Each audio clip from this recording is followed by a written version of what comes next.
Hey, what's going on? How are you? It is time for Here with Joe for Thursday, November 17th, 2022.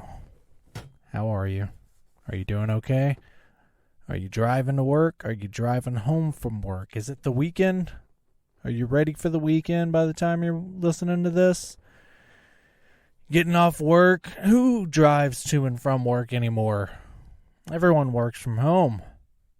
Are you playing all the podcasts that you subscribe to in the background as you go through your emails and try to figure out what you should be doing in the day as you have 10 tasks that you need to get done, but you have time to get it done. It just needs to be done by whatever next meeting you have with your manager,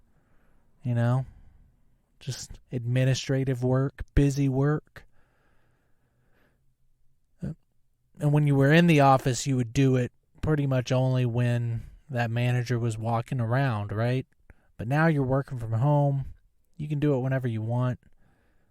You tend to get it done pretty quick. Actually, you got all your work done this morning, and now you're just you got to be near your computer in case anyone slacks you or if anyone needs to have a quick Zoom meeting. But really, you're done with work for the day. So you have your podcast playing in the background. Maybe you're playing a game on your phone. And you're just chilling. And you're realizing working from home is better. You're more productive and yet somehow also doing way less and liking it. So thanks for listening while you do all that.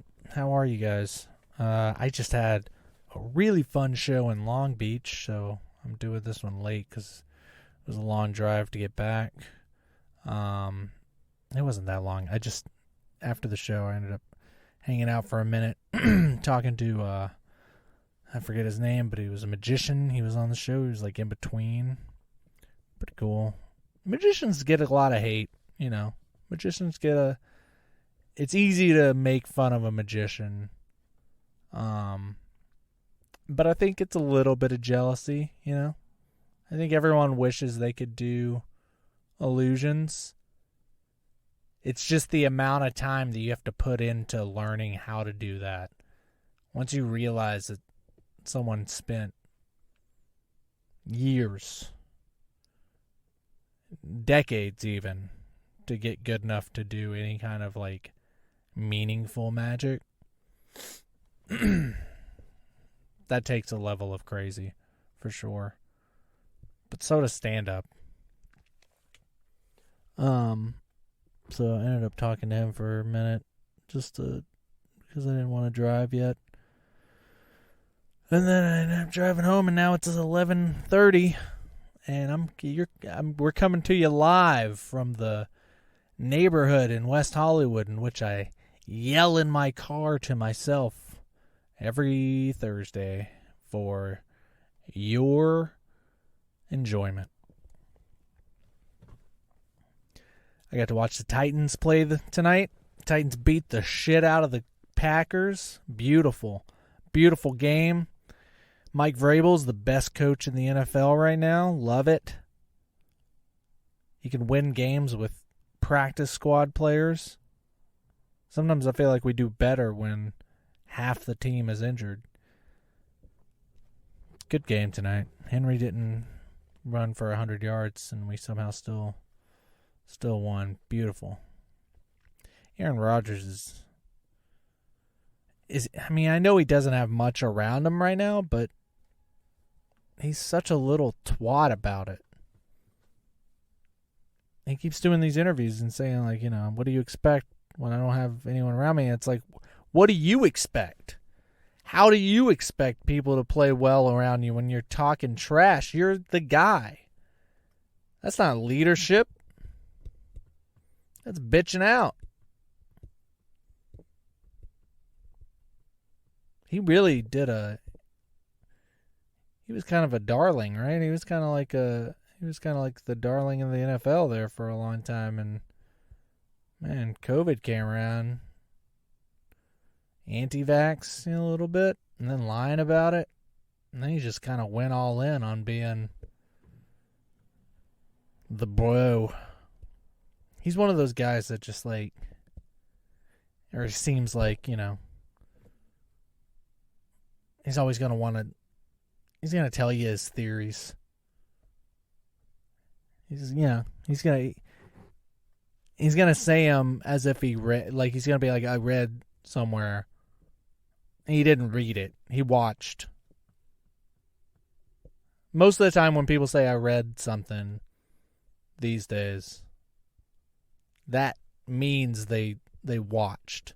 They watched a video. Especially if it's on something very specific. No one's like, I read the paper, If they actually read, anyone who actually read something on something will tell you exactly what they read. Hey, I read something about these these medicines, they're not what they say they are, or some shit like that. If you ever hear that, they're full of shit. They didn't read that. They watched it. They watched someone yell something at them. If they really read it, they would be like, I read a report from the Atlantic. I was reading the Atlantic and there was an article about this. I read a book. It's called Power of Something.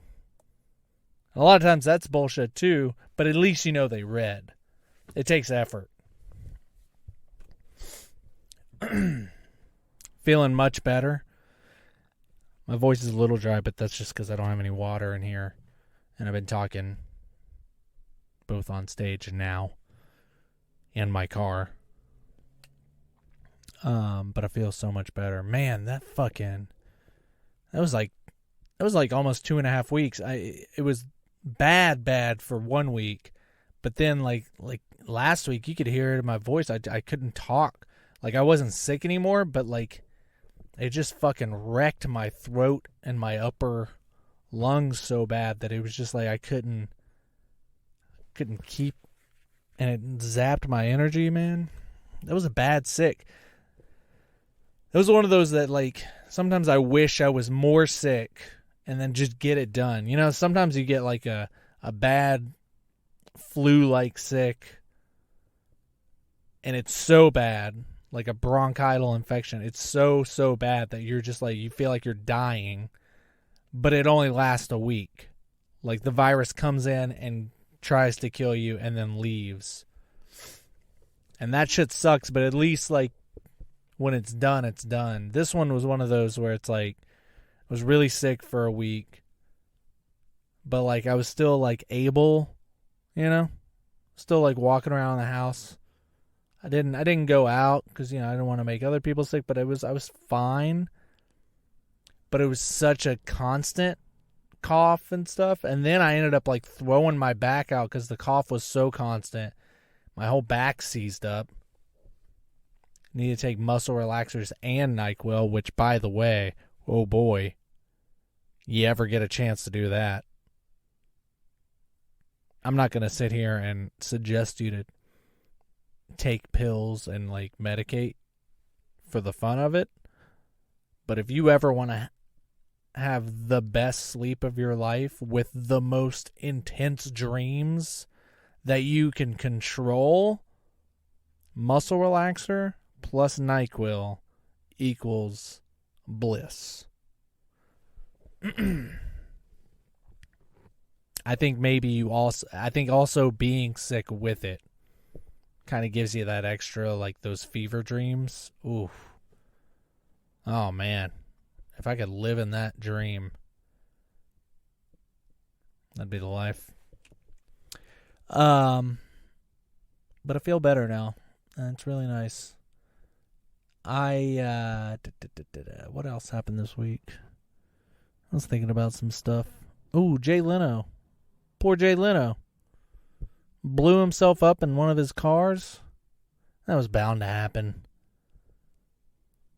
He's one of those celebrities you'll see around town, but it's because he sticks out because he's wearing his jean jumpsuit, top to bottom jeans, but he'll just be driving like a fucking like cartoon car from the 1930s, like random ass, like a car company that was only around from like 1932 to 1934, and they came out with this like unique car that there's only like 4 of them left. You have to like power with like a fucking bubbles.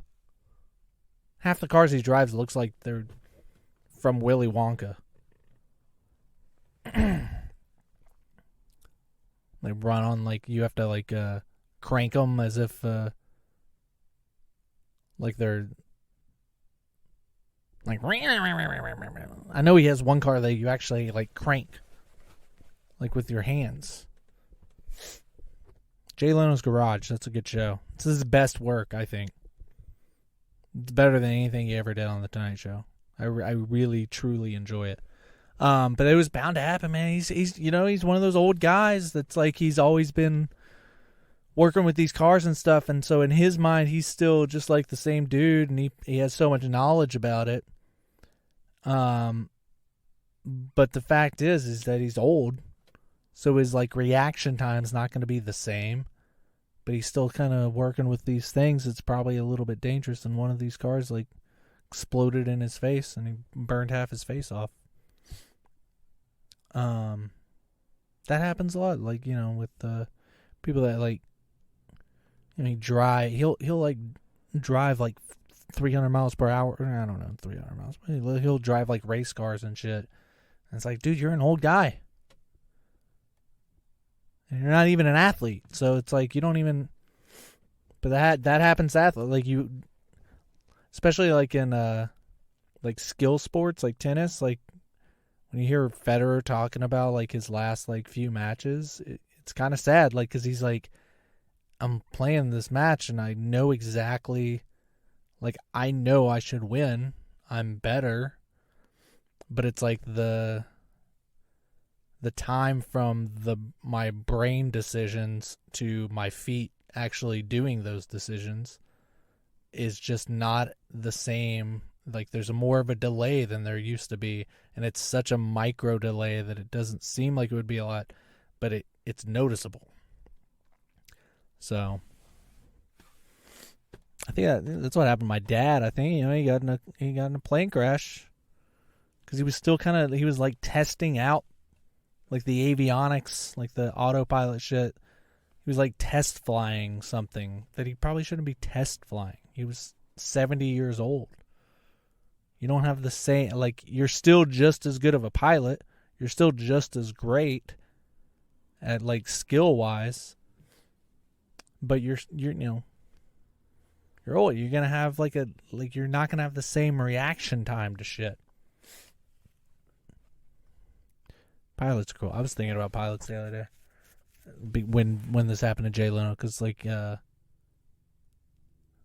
those kind of, like, car collector dudes, the people that take cars seriously, like they're real car guys, like they actually give a shit about the art and the mechanics and the science and everything and the stories of the businesses that go into the cars.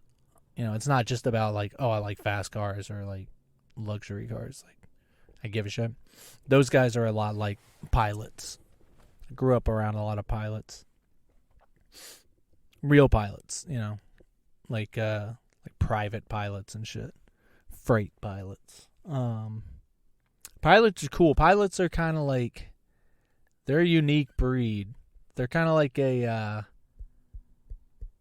like smart truckers. Pilots are like smart truckers.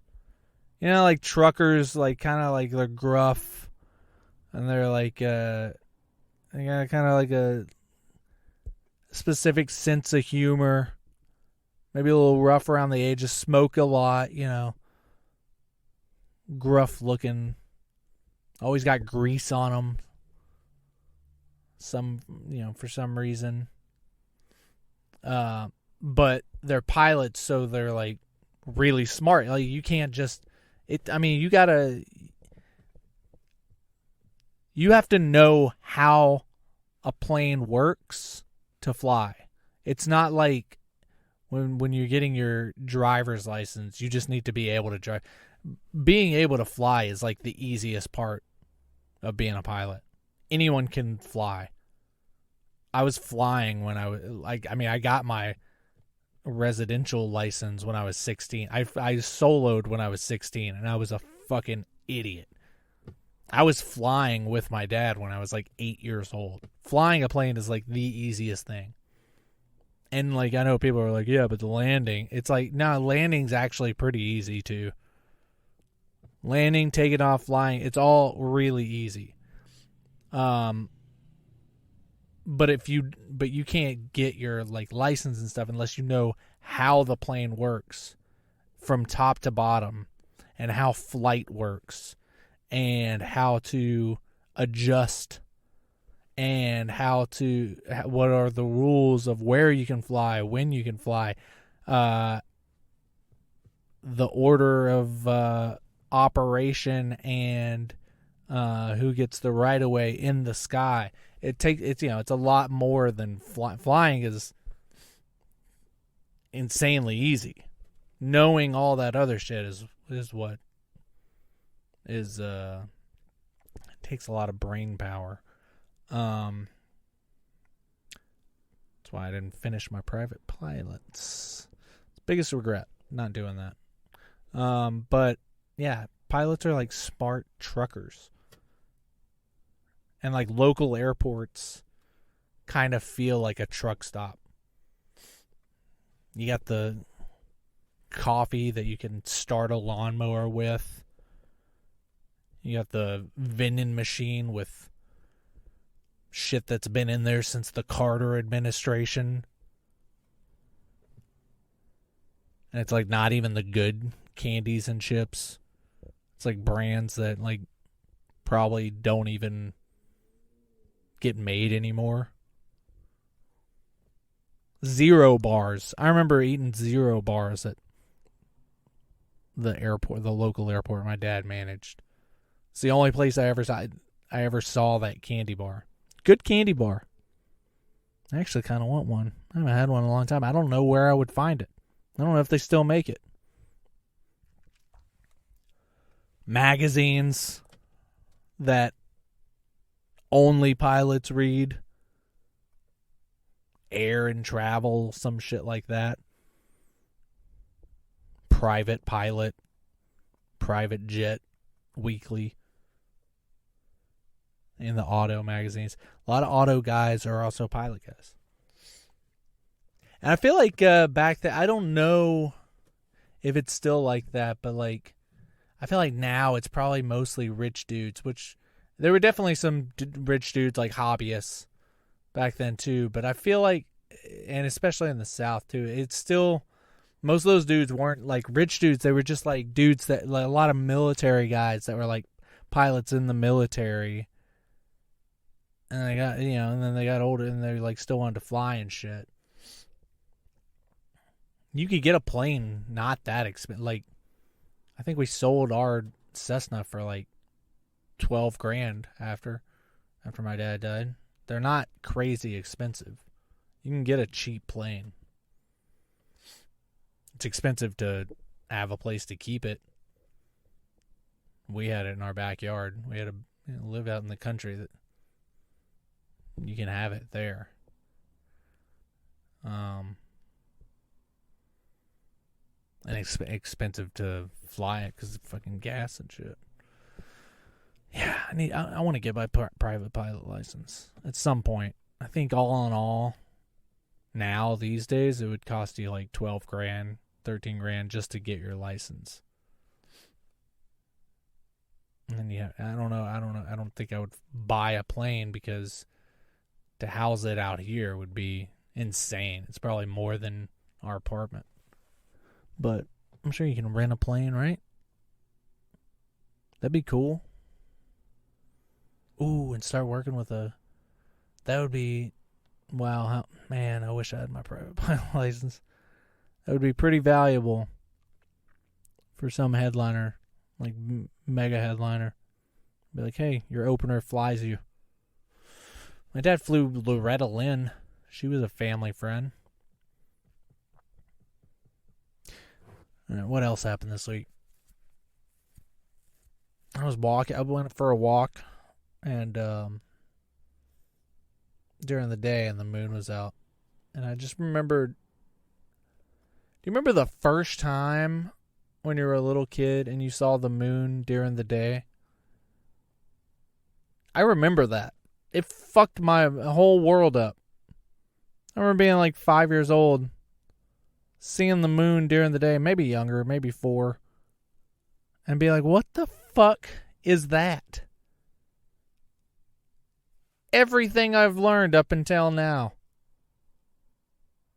Because, you know, you're learning basic shit when you're a baby. You know, cow goes moo. Chicken goes cluck cluck. Pig goes oink. Sun equals daytime. Moon equals nighttime. Then you're just going for a stroll with your mom. 3 p.m. Bright ass day. And what do you look up and you see? You see the moon. What are you supposed to think at that point?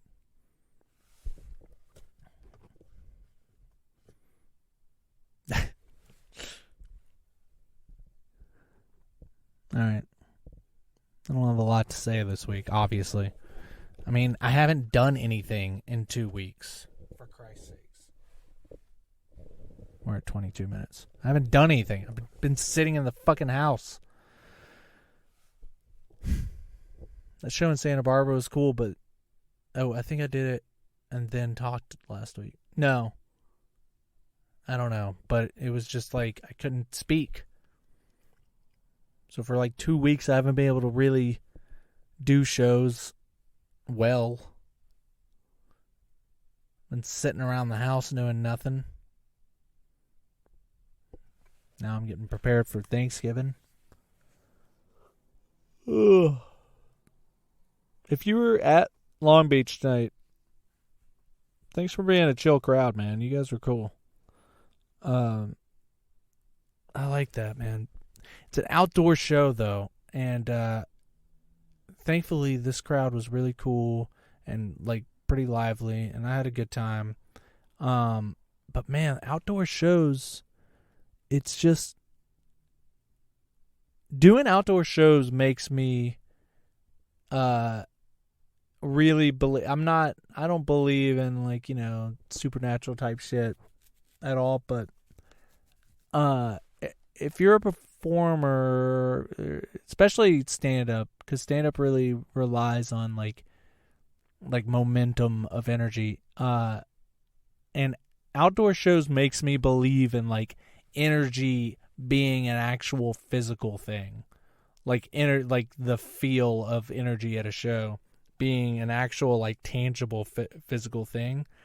Because even if you're doing like really well at an outdoor show, let's say you say something and it goes really well, and like, you know, you get that like that energy, the laughter and buzz of the crowd from that bit in a room. And this is why, like, you know, like the best comedy clubs and best comedy rooms are always like small, intimate, specifically with low ceilings.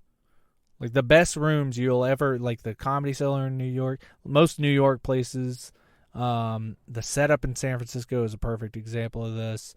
The Belly Room is a good one. But like these rooms with low ceilings where like the energy floats up and bounces right back down. When you're doing an outdoor show, it's like you can say something and you get that good like buzz energy back. But because it's outdoors, you can almost literally see it and feel it float away into the sky.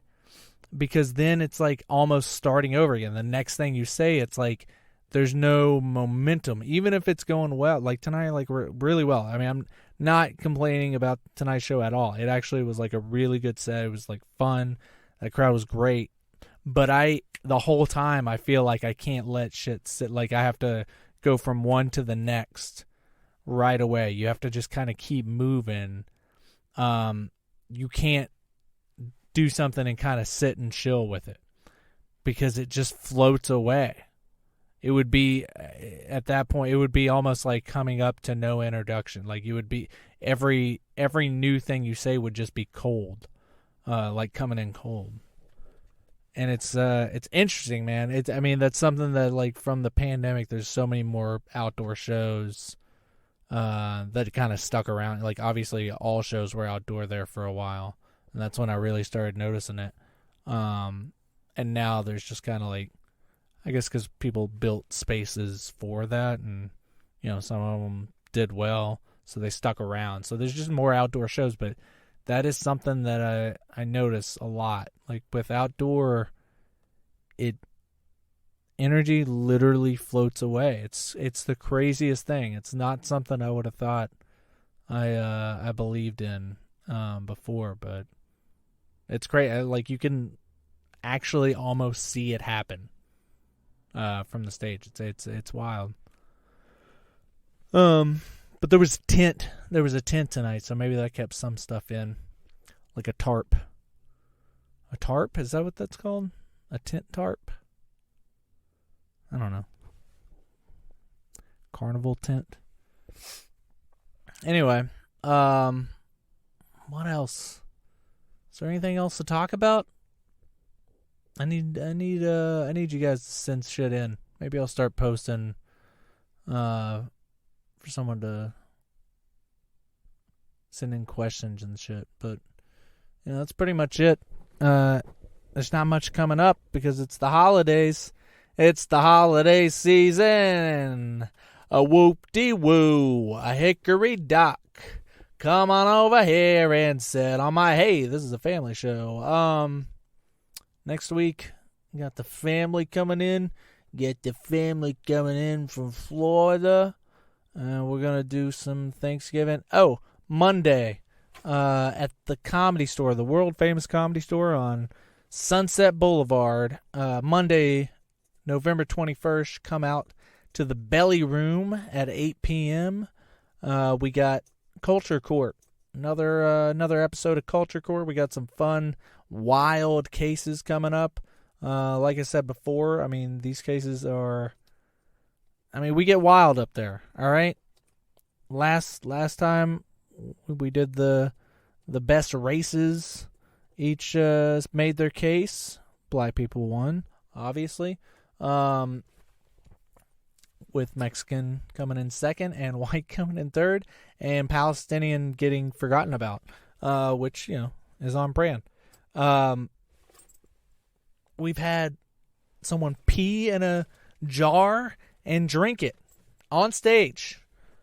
That was probably the most wild of the nights, and I don't know how I feel about it, but that happened. All right, so come out.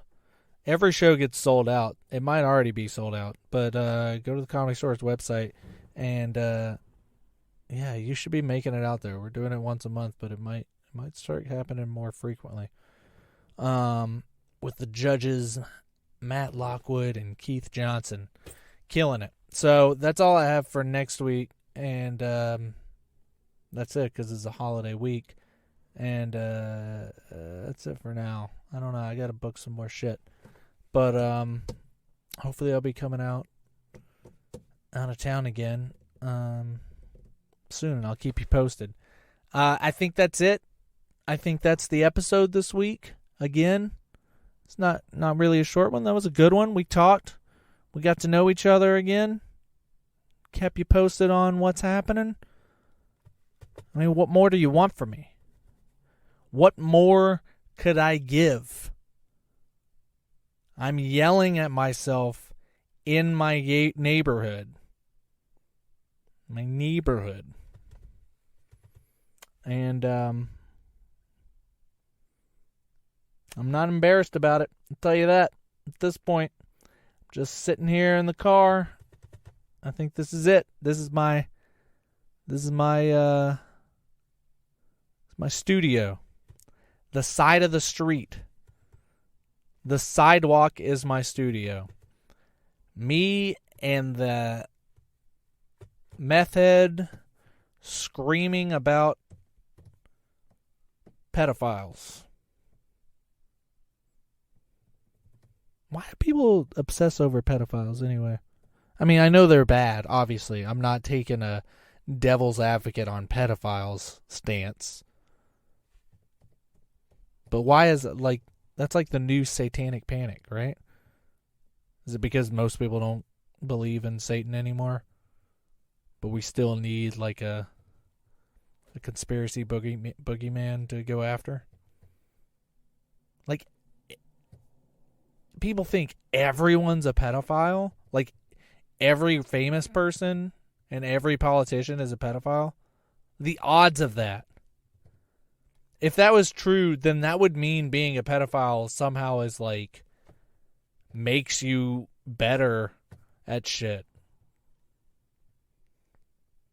Like if every rich person, every billionaire, and every politician was a pedophile, that would mean that like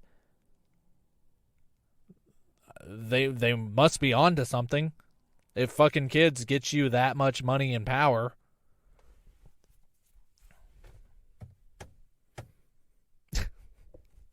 I don't get why that's there's so many. I mean, to be fair, Jeffrey Epstein kind of proved a lot of it. Literally a Lolita Island. So yeah, I guess it's kind of hard to say, wow, you're crazy, you're yelling about pedophiles all the time, but we kind of did prove that a bunch of billionaires and politicians did partake in la pedophilia. So I'm sorry to my neighbor screaming on the street alongside me. Maybe you're right. But maybe I'm also right that the moon shouldn't be fucking out during the day. Okay? Maybe I'm also right about that. Or at least, don't spend the first 4 years of our lives teaching us that moon equals night. You ever think about that? Maybe say moon is always and no sun equals night.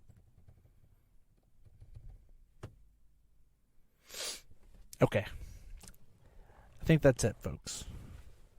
I know I do that a lot. I'll say I'm leaving and I stick around. I do that in life as well.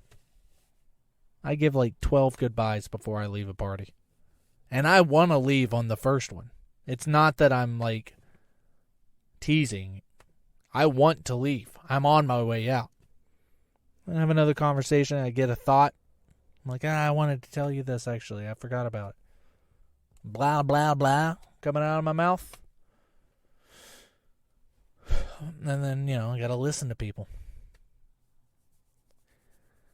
So, all right. I'm leaving for real this time. I told you where to come next Monday, the 21st, Comedy Store. Have a happy Thanksgiving.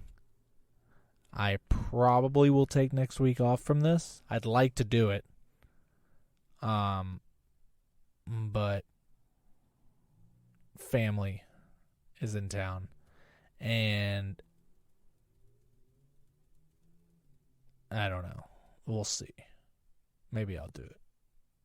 But it might be 2 weeks before you hear my voice again. And I know you're going to be sad about that. I know that you're going to be upset that the podcast that you're subscribed to but don't really listen to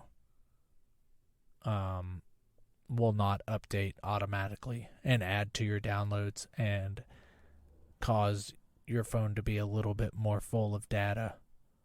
And you're going to be wondering, what the fuck? Why is the storage on my phone filling up? Oh, yeah.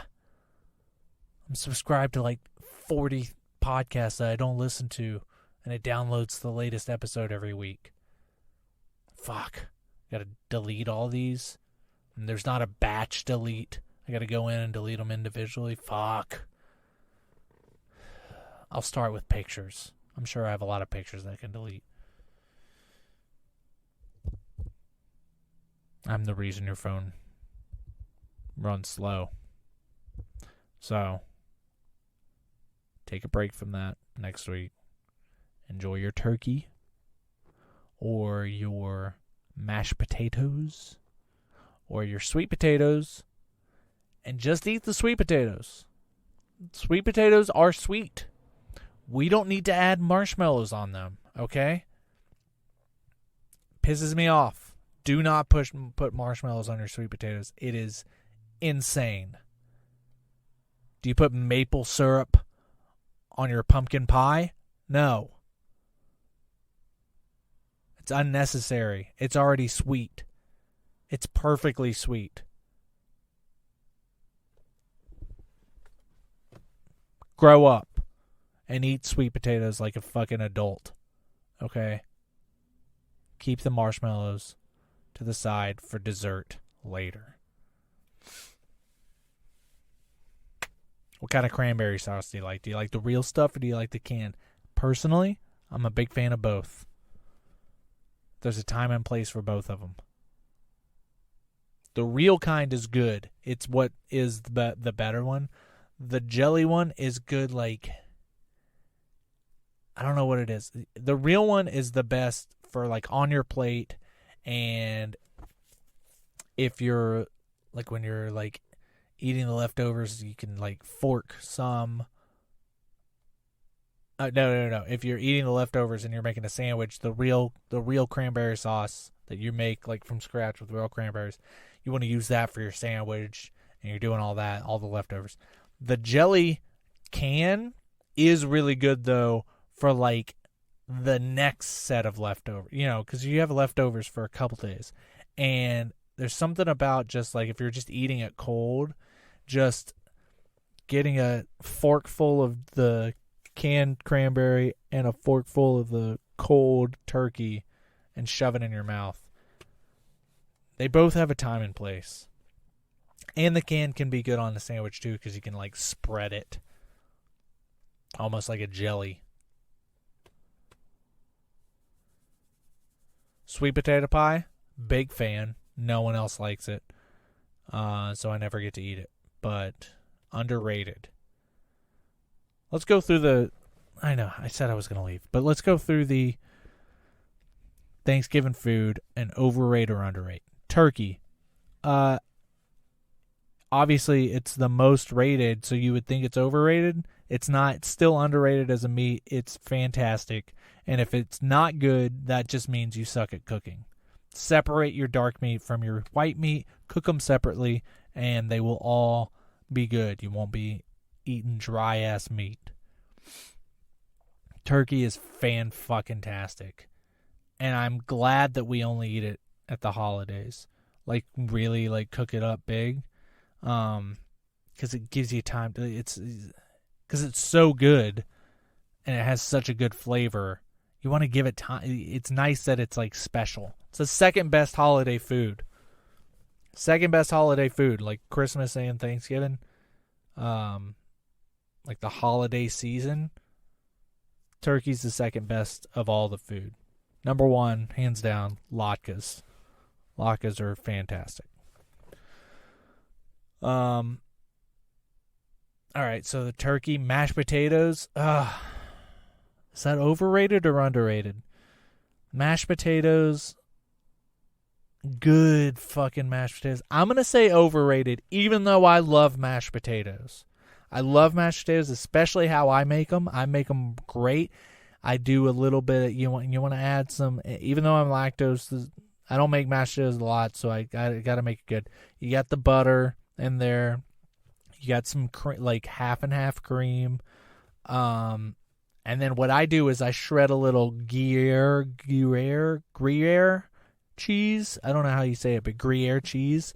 Shred a little bit of that in it and like fucking whip that shit up adds a little bit of like, I don't put a lot. I don't do that shit where like the mashed potatoes become like like cheesy, but just enough to like kind of mix with all the cream and butter and the salt and pepper. I don't know. It's so good.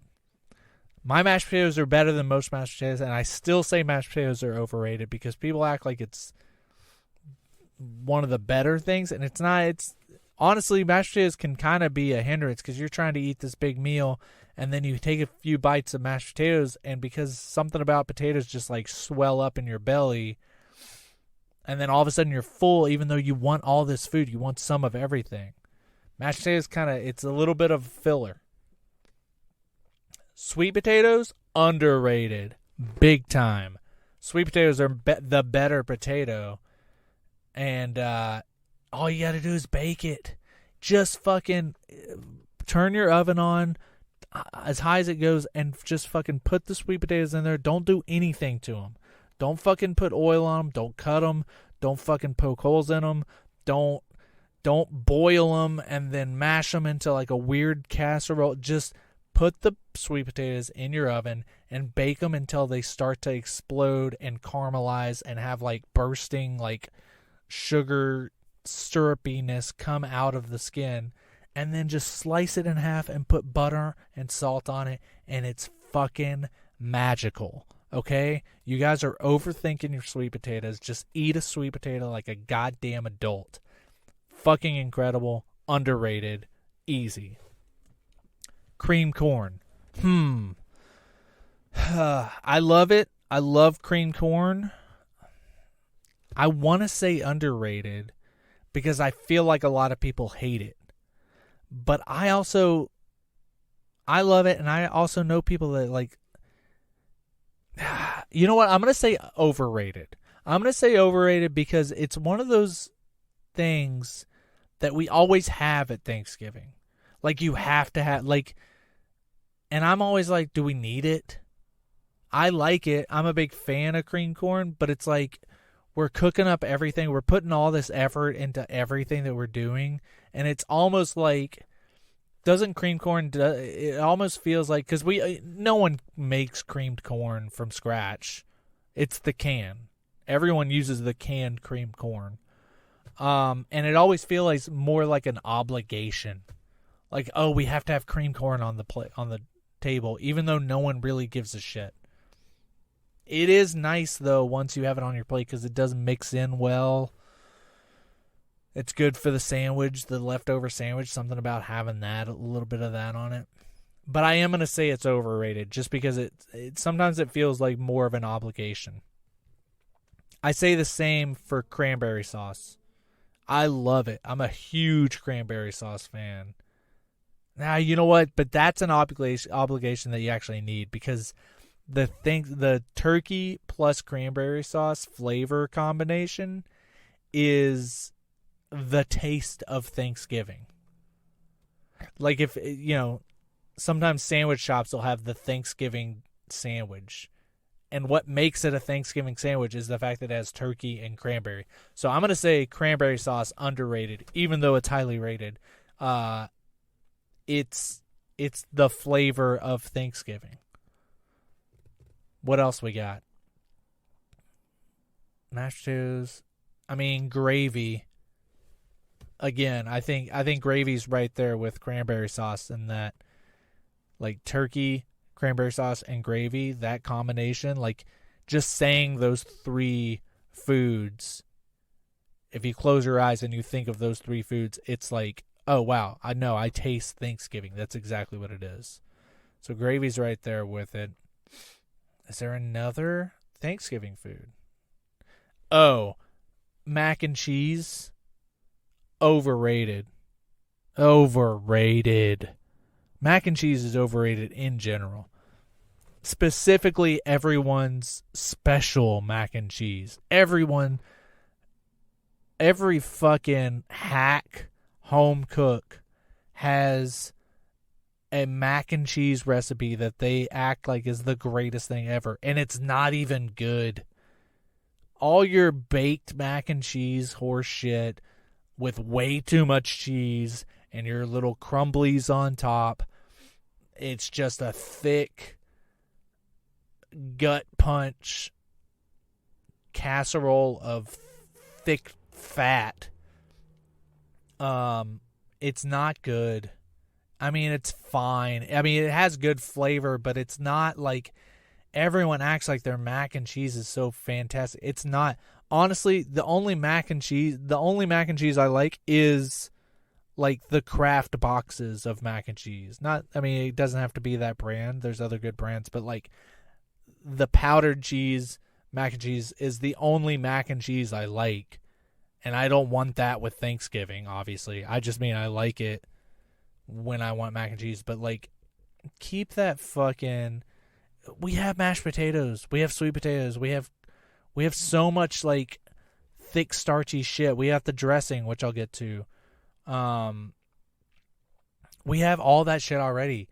We don't need the mac and cheese. We don't need the fucking gut punch. That's just gonna, like... It overpowers. It's always too... It's like greasy and cheesy. It's just too much.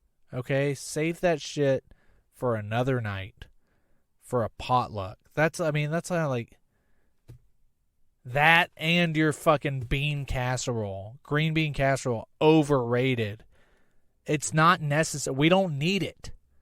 We got plenty of other good shit at this table. Okay? We don't need... that fucking heavy garbage. You know why? You know what's giving us the only heavy side along with the mashed potatoes we need? The dressing. Good, actual good dressing. Now there you go. A little bit of vegetables in it, you know? It's got a little bit of actual like fiber to it. Gives us a little texture. It's not just mush. It's not just creamy, cheesy mush. We have the mashed potatoes and the sweet potatoes for that. We don't need the extra mush, fatty, mushy cheese mush. Dressing, underrated. If you call it stuffing, that's fine too. Now, some people make stuffing and dressing and it's not good. But if it's made well, it's incredible. Most people in the South make it really, really good. Where it's kind of got like a good fluff to it. So yeah, keep your fucking green bean casseroles and mac and cheese. Fucking don't waste the space on the table with that. All right? You're wasting space on the table and you're wasting space in your belly. You want to be able to like eat all the food at Thanksgiving, and that shit's just it's just filler. It's just going to wear you down. It's like going to a buffet and eating like the rice. Stay away from the rice and mashed potatoes at a buffet. You just wasted your $16, $17 or whatever it was that made it all you can eat. They put that there to get you full quick so you don't eat all the food. Skip that and go straight to the king crab legs, damn it. That's what you're paid for. I think that's all the food at Thanksgiving, right? Am I missing anything? Dressing, the casseroles, the mac and cheese, garbage. Remember cream spinach? That kind of made a hit in the early 2000s, late 90s as like an alternative to cream corn. I like it. Big fan. Again, I just don't think it's like necessary. Or it feels like, you know, it feels like an obligation. I think that's it. Oh, and then the sweet potato pie, underrated. Pumpkin pie, I love it so goddamn much. I love it. For me, it's rated just fine, but it probably is overrated because so many people don't like it. Like, it is not a loved pie by most people, and yet we all, like, it ends up being a pie that, like, only some of it gets eaten. And it's like you have leftovers for a long time because you don't want to just throw it out. But, or what ends up happening is, like, the person of me who actually does really like it ends up eating so much of it of it over the next like week and a half, that I make myself sick because no one else likes it. So pumpkin pie, it hurts me to say, is definitely overrated.